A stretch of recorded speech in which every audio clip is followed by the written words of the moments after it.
Bienvenue dans le nouvel épisode de ma série sur les meilleures applications iPhone, une série qui a débuté en 2017 et qui a fait qu'Apple m'a contacté pour m'embaucher, une offre que j'ai refusée pour garder mon indépendance et pouvoir aider un plus grand nombre de personnes à travers cette chaîne. Moi c'est Maxime et voici les dernières applications qui ont retenu mon attention, dont certaines que j'utilise régulièrement. Plus besoin de vous présenter ChatGPT, l'intelligence artificielle ou agent conversationnel qui peut répondre à toutes vos questions ou requêtes créatives. ChatGPT a enfin sorti son app officielle pour pouvoir utiliser le chatbot sur iPhone mais également sur iPad. C'est bien mieux que de passer par le site pour plusieurs raisons. Tout d'abord, les réponses sont beaucoup plus rapides et donc on n'a pas à attendre des plombes que les différentes lignes s'affichent comme ça peut être le cas sur le site. L'interface est minimaliste, simple et claire et c'est ultra facile à utiliser. Vous pouvez utiliser la voix pour dicter votre demande à l'IA, ce qui est plus rapide que de taper sur le clavier tactile, donc un gain de temps au quotidien.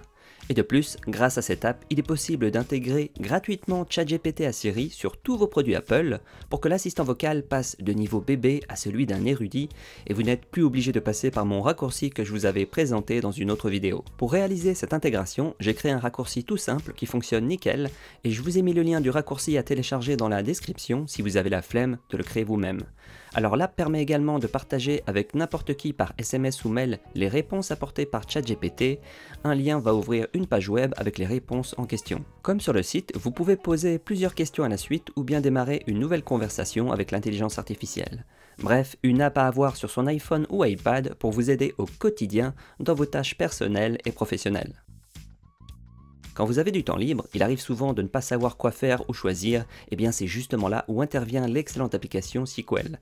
Cette app permet d'organiser ce que vous voulez faire pendant votre temps libre, et vous pouvez créer simplement et rapidement des listes de films et séries à voir, des livres à lire, des jeux auxquels vous voulez jouer, ou encore des livres audio à écouter. L'app embarque une interface élégante, épurée et simple à utiliser.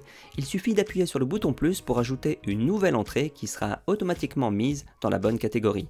Et on peut aussi se laisser guider par les différentes suggestions et tendances du moment. Vous pouvez aussi créer des collections, par exemple pour regrouper tous les jeux Zelda ou encore tous les films Harry Potter dans un seul endroit. Et désormais, quand vous avez un moment de libre, vous pouvez consulter la catégorie qui vous inspire et démarrer un nouveau film ou livre et le marquer comme lu dans l'application une fois que vous l'avez terminé. L'app est gratuite à utiliser et propose un abonnement ou achat optionnel qui permet de débloquer des fonctionnalités supplémentaires comme l'affichage du temps nécessaire pour terminer un jeu, des rappels quand du nouveau contenu est disponible, ou encore sur quelle plateforme il est possible de voir un film ou une série. Bref, une superbe application pour organiser son temps libre et ne plus perdre de temps à rechercher un film ou une activité qui pourrait vous plaire. Voici une app 100% gratuite et qui ne devrait pas l'être tellement elle marche mieux que les autres apps payantes de ce type. Il s'agit de Aiko, une app de transcription qui fonctionne magnifiquement bien, beaucoup mieux que la transcription d'iOS et celle d'autres services. Elle utilise le moteur de transcription Whisper basé sur l'intelligence artificielle et c'est diablement efficace. L'interface est très simple avec deux gros boutons.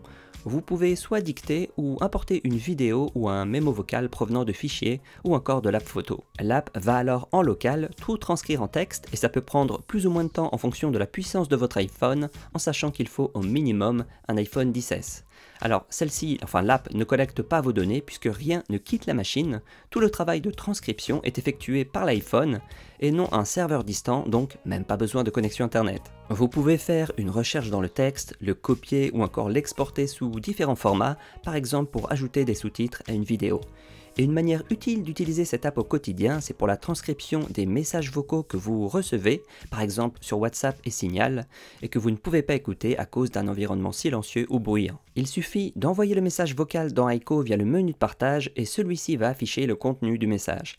Et comme vous pouvez le voir, la transcription est excellente et ça marche aussi pour les messages vocaux reçus dans l'application Messages d'Apple en faisant un glisser et déposer dans Aiko. Je tiens à préciser que j'ai un iPhone 13 Pro et que c'est relativement rapide sur ma machine, mais ça le sera sûrement moins sur un plus vieil iPhone moins puissant. Bref, une app 100% gratuite et qui fonctionne bien mieux que des services payants de transcription. Avant de vous montrer d'autres apps extrêmement utiles que vous allez utiliser au quotidien, je tiens à vous présenter le sponsor de cette vidéo, qui est aussi une app que j'utilise régulièrement. Il s'agit de Surfshark, un VPN multi-usage qui peut être par exemple utilisé pour faire des économies en s'abonnant à ses services dans des pays où c'est moins cher, comme l'Inde ou l'Argentine, en se connectant sur un serveur dans le pays en question. On peut aussi s'en servir pour regarder sur ces services de streaming des contenus indisponibles en France, puisque ce VPN va cacher votre localisation et faire croire à ces services que vous êtes un utilisateur étranger. L'autre avantage de Surfshark sur le marché des VPN, outre le fait qu'il soit plébiscité par ses utilisateurs, c'est son excellent rapport qualité-prix, et vous êtes plusieurs à m'avoir remercié de recommander Surfshark. C'est disponible sur tous vos appareils puisqu'il y a une application iOS, Mac, Apple TV, Android, Windows, Linux, ainsi qu'une extension pour Chrome, Firefox et Edge. Si Surfshark t'intéresse, tu peux passer par le lien dans la description de la vidéo et utiliser le code MOBILEADDICT pour bénéficier d'une réduction de 83% pendant une période de 2 ans et 3 mois. Et merci à Surfshark de soutenir la chaîne cette année. On a tous pour la plupart une bibliothèque remplie de photos dont certaines méritent d'être supprimées pour récupérer de l'espace de stockage. Il faut dire qu'on a souvent la flemme de replonger dans sa bibliothèque photo pour faire le tri, une tâche qui est longue et fastidieuse. Heureusement, voici Odoa, une application créée par deux Français, deux frères, qui va faciliter le tri de ces photos grâce à un astucieux système de gestes et une interface bien pensée. L'app fonctionne très simplement, elle vous affiche une par une les photos de votre bibliothèque, et quand vous voulez garder une photo, vous la faites glisser vers le bas, et quand vous voulez la supprimer, vous la faites glisser vers le haut. Et vous avez aussi la possibilité d'ajouter rapidement une photo à un album en appuyant sur l'album adéquat en bas, par exemple un album consacré aux photos que vous voulez publier sur Instagram. Et depuis l'app, vous pouvez aussi changer l'ordre des albums et en créer un nouveau. Vous pouvez également rapidement mettre une photo en favori en appuyant sur l'icône en forme de cœur. Et une fois que vous avez terminé votre séance de tri, il suffit d'aller sur la corbeille en haut et de supprimer toutes les photos pour qu'elles soient effacées de votre bibliothèque photo. Bref, une excellente app qui vaut le prix d'un café et permet de trier rapidement ses photos pour récupérer de l'espace de stockage sur son appareil, mais aussi sur iCloud. Voici une app gratuite de capture vidéo de la marque Rode dont je vous parle parce qu'elle fait quelque chose que la caméra de l'iPhone ne fait pas. Elle permet entre autres de filmer avec deux objectifs en simultané et c'est super intéressant dans plusieurs cas de figure. Par exemple pour filmer des vidéos à la Pepe Garcia, pour montrer sa réaction devant un superbe paysage ou encore pour filmer une interview avec l'intervenant et celui qui pose les questions derrière la caméra. L'app fonctionne très simplement, il suffit de sélectionner les deux objectifs à utiliser, par exemple la caméra avant et la caméra principale à l'arrière ou bien le téléobjectif et de lancer l'enregistrement. Alors il y a plusieurs modes d'enregistrement vidéo possibles et notamment un affichage image dans l'image permettant de voir les deux flux vidéo en même temps avec une petite fenêtre qui peut être déplacée aux quatre coins de l'écran. Et il y a aussi un mode écran partagé qui partage l'écran en deux portions égales. Sinon l'app propose d'autres fonctions de capture vidéo comme le réglage du gain audio, la qualité de la vidéo ou encore la fréquence d'image. Et l'app fonctionne avec de nombreux micros externes et pas seulement ceux vendus par Rode puisque ça marchait pour moi avec un micro Shure. L'app est nouvelle et devrait s'améliorer avec le temps, bref, une app gratuite permettant de faire des vidéos impossibles avec la caméra de l'iPhone.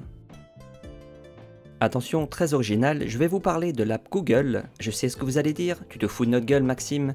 En fait, je vais vous parler d'une fonction très utile et méconnue de cette app qui s'appelle Google Lens et permet de faire une recherche visuelle sur tout ce qui vous entoure. Voici quelques exemples d'utilisation. Vous tombez sur un objet qui vous intéresse chez des amis ou dans un magasin, il suffit de le prendre en photo ou d'importer une photo de votre pellicule pour que l'app vous affiche les liens des endroits où vous pouvez l'acheter. Ça marche pour les vêtements portés par une personne, si par exemple un t-shirt, un sac ou un manteau que vous avez vu sur quelqu'un vous intéresse. Ça fonctionne pas seulement avec les choses qui vous entourent, mais aussi pour toutes les photos qui se trouvent dans votre bibliothèque. Par exemple, pour connaître le nom d'une plante, d'un légume, d'une race de chien, ou encore le nom du poisson que vous venez de pêcher. Vous avez pris la photo d'un plat, sauf que vous ne savez plus ce que c'est ni où c'était, et l'app vous affiche le nom et des images correspondantes, et dans la liste des lieux qui servent ce plat, il y a de fortes chances que vous retrouvez l'endroit où vous avez pris cette photo. Une autre façon de l'utiliser, c'est de prendre la photo d'un menu en langue étrangère pour obtenir immédiatement ce même menu dans votre propre langue. Vous êtes dans une ville étrangère, vous vous baladez et vous remarquez un curieux bâtiment ou monument, vous le prenez en photo dans l'app et il vous dira de quoi il s'agit. Bref, Google Lens, c'est une fonction méconnue et extrêmement utile de recherche visuelle qui va vous dépanner plus d'une fois. Si vous scannez régulièrement des documents et que vous avez besoin d'un logiciel performant pour cette tâche, pour cela je ne peux que vous recommander l'excellente app QuickScan qui est gratuite, n'intègre pas de pub et ne collecte pas vos données. Ce scanner avec reconnaissance de texte est très simple à utiliser et à prendre en main et propose toutes les fonctions qu'on peut attendre d'un scanner complet. La reconnaissance de texte fonctionne vraiment très bien et supporte plusieurs langues, dont le français bien évidemment, et c'est important car cela permet d'effectuer des recherches à l'intérieur des documents. Soit vous utilisez la caméra de votre appareil photo pour scanner, soit vous pouvez importer une photo de votre pellicule ou un fichier PDF par exemple pour le transformer en PDF avec OCR intégré. Et pour chaque document scanné, vous pouvez modifier le niveau de couleur ou de gris, la qualité de l'image, la taille du fichier, mais aussi, et c'est nouveau, ajouter votre signature. Et c'est très pratique pour renvoyer un document signé par mail ou via n'importe quelle app de messagerie. Il est aussi possible de renommer automatiquement le fichier selon un format choisi par vous et d'exporter aussi automatiquement vos fichiers scannés vers le service de stockage de votre choix. Bref, une excellente app gratuite qui est simple à utiliser et diablement efficace pour scanner tous ces documents et qui, cerise sur le gâteau, embarque la reconnaissance de texte. Quand on a trop d'applications, ça peut vite devenir un cauchemar pour organiser son iPhone et c'est pour ça que dans la prochaine vidéo qui s'affiche à l'écran, je te montre 3 méthodes géniales pour organiser ton iPhone. Sur ce, je te dis à bientôt dans la prochaine vidéo. Allez, ciao!